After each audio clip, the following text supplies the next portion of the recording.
le suafu malu e Yesu Kristo le ale kalesia o te moi Faitau Fatuai e ia malu tatu kalesia le se da suma tumau na wena ma fatu ma lo so ikuni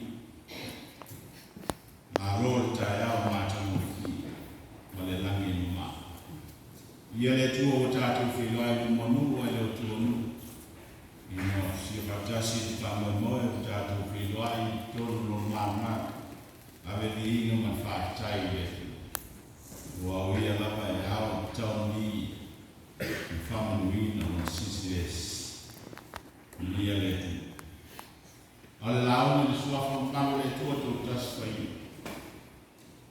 male namsa amen la mu tai pe ai Tusi Faitau waso ni ngata Matua le tu le liaso perno pasu mai Tusi Faitau waso fifidi ai lo Salamo pe tatu Faitauina le faiu ko fa ko fa pi lo ye ne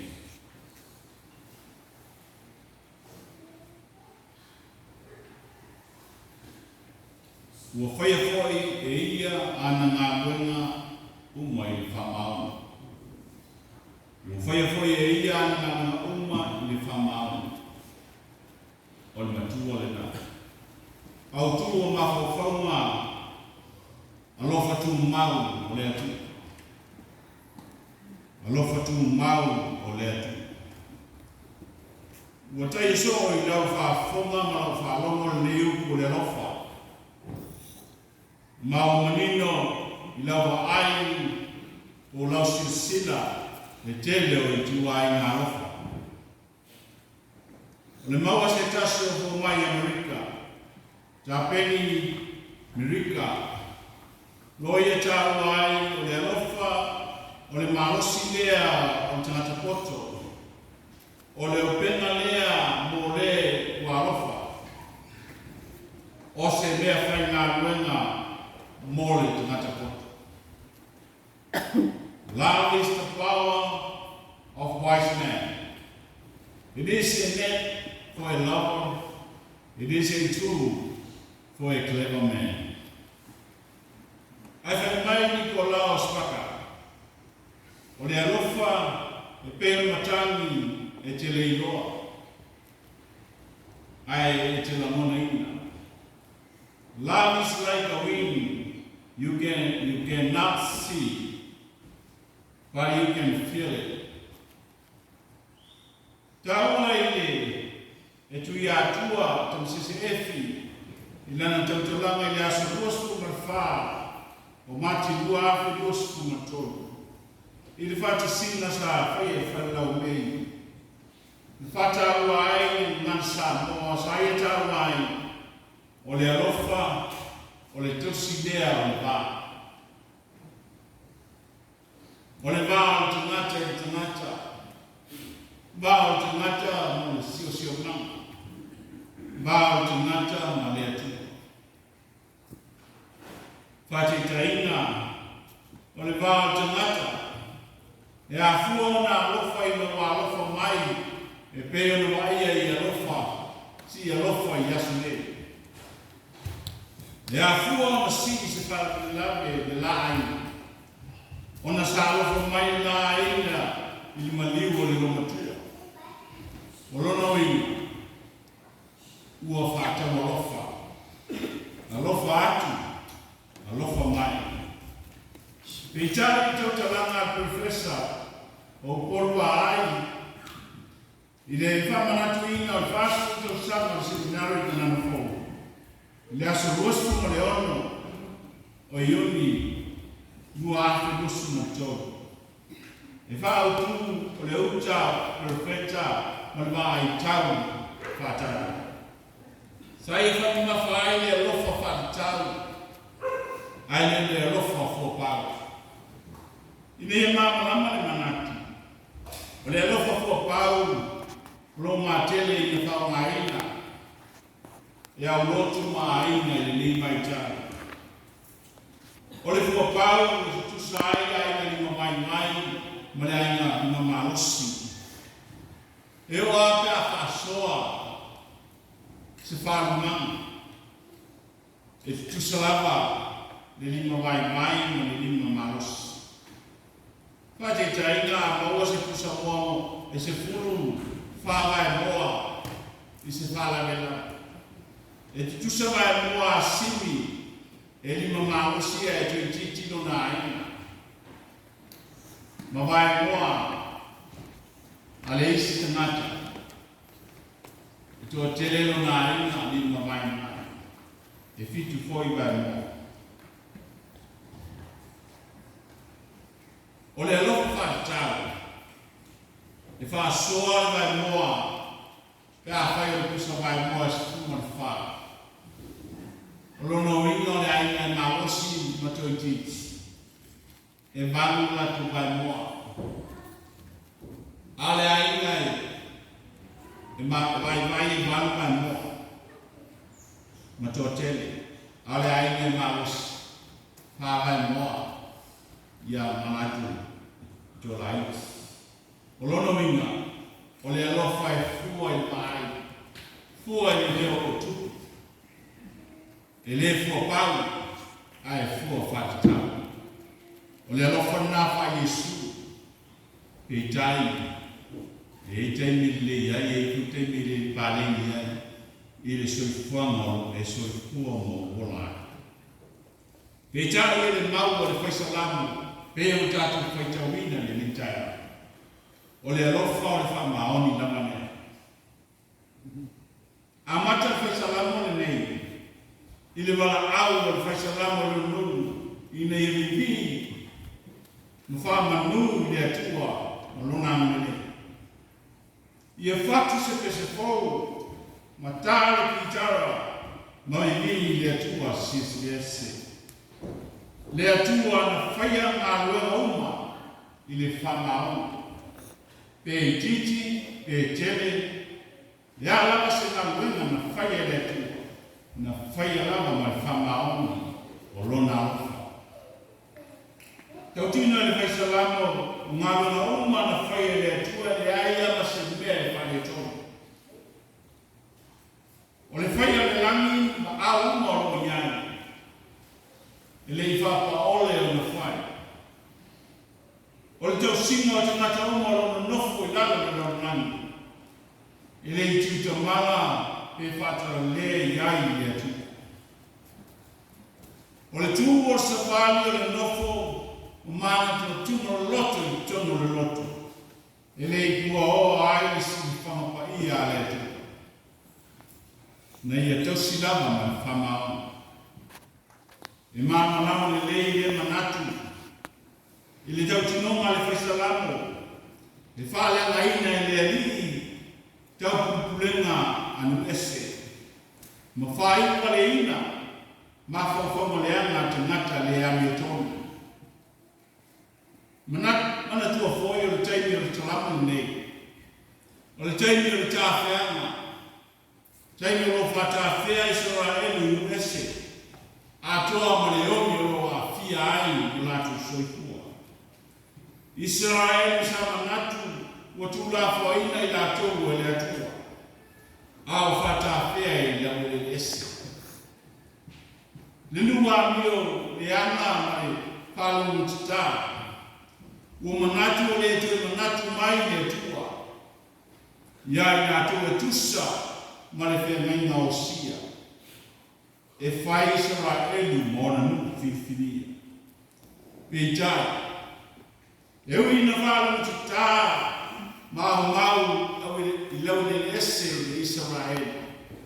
Ao leo manino au whala.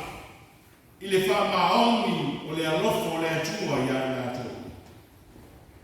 Tau tino le whai Salamo.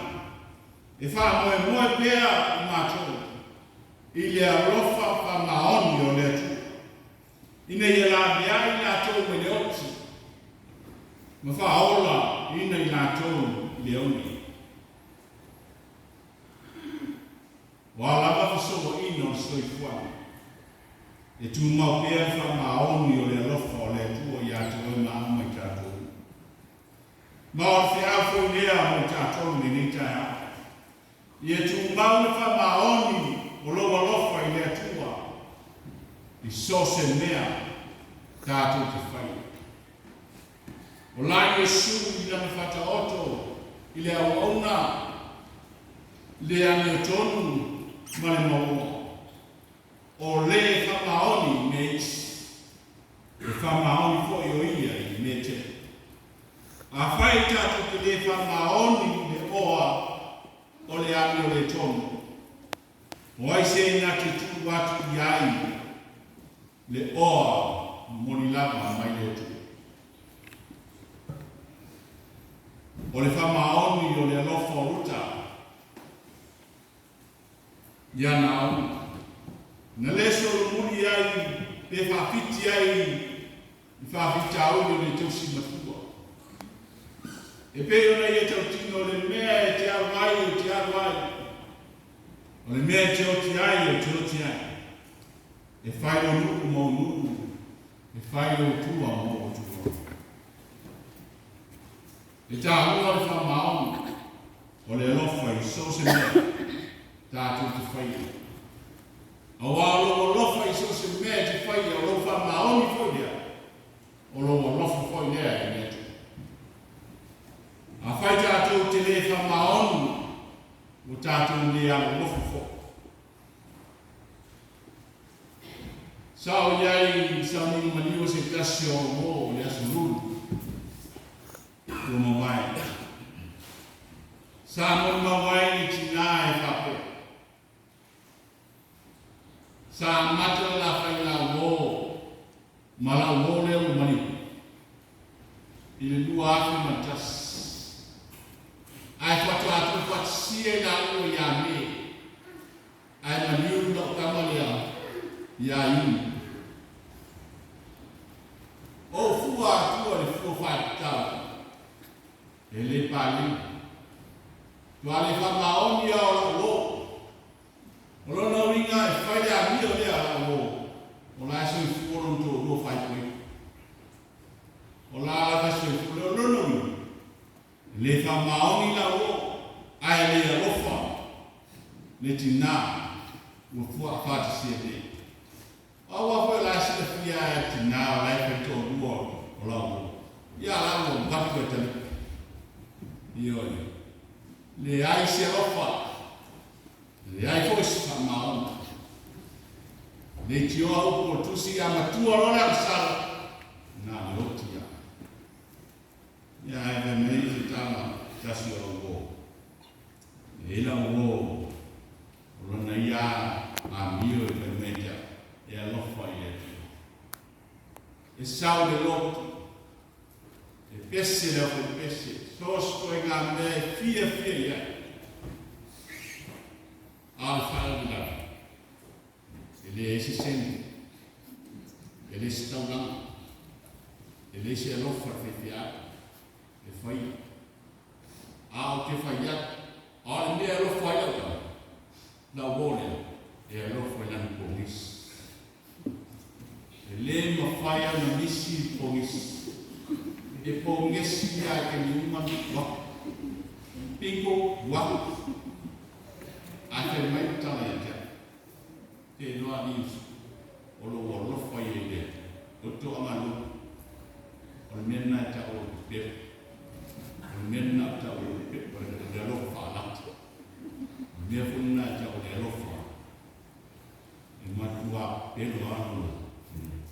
E Alofa i Atua ai muso fatino se mea. Mone tu. Muso Faitau lama mone tu. Ai le me fai ona asa fia. E Alofa i le pomis.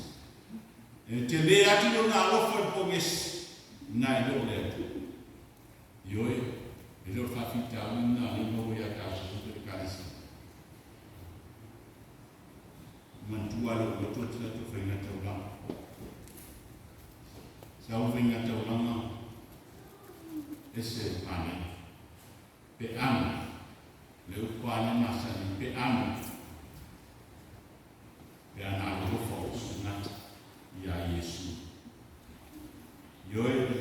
sia o fe aule namo wala o fe meta o apo ponga o lala o pio pa la lava misia o bina fai tu mawane lo fo yesu e tu mawane lo fo le tu ya pete sola e fea ma fea tu mawane lo fo le tu ya o fe auna le wa mai le mita tu ti mata le tu e mati lo taiao o tumau o rofa. A mese, e a me whamutanatu, e sa mimi na hiyo sia uo. Ese ma e mo maura ni kua e sa uno noma. Oki a kona. Le tio a wami na oti si, to o rose uo. E sifile. Io le nafe. Le ala matati wana whaile, e le kua o si sida le tua. Ai oni nga e tu mawane lo fole. Pete fia pete amene ama ko ala na tu salama tanta uma il tau singa mare lo fale.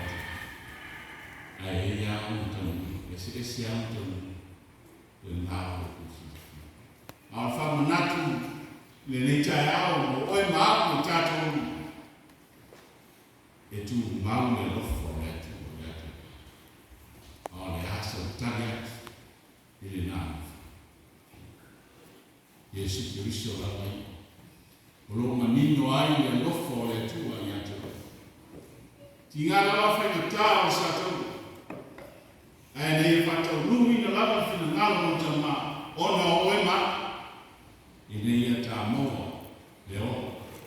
No mawa ati le lofo le tua le liu nei tayao mama le lofo timata e temi pirife le lofo nei le lofo taia e taia au ni taia ye no tua e tu mau le lofo le tu amen esse sa mira